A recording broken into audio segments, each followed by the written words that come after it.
In the basement of a bar lived a freak who wore a cloth sack over his head. Whenever someone died, he could take on that person's appearance by swallowing something that belonged to the deceased, but the transformation would only last for 2 minutes. Though the resurrection was brief, it was enough for those grieving their loved ones. Many were willing to pay a large sum of money just to speak with the dead. What they didn't know was that the more spirits they summoned, the more terrible the curse they would bear. One night, the bar door was knocked on again. Outside stood a visibly distressed man.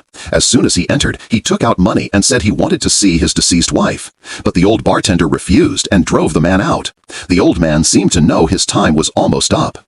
After the man left, he closed the bar, drew the curtains, and recorded one final video. Soon, his entire body caught fire, and he crawled out from the basement while the sack-headed freak stared at him with pitch-black eyes. The old man was burned alive, yet the moment he died, the flames went out. Days later, the old man's daughter, Alice, received a call from the police informing her of her father's death. She took the earliest flight back, but when she saw her father's body, she felt no grief. Ever since she was a child, her father had abandoned her and her mother. As Alice was leaving the funeral home, a stranger stopped her. The man claimed to be her father's lawyer and said her father had left her an inheritance. He took Alice to the bar. Alice noticed a charred mark on the floor, the spot where her father had burned to death.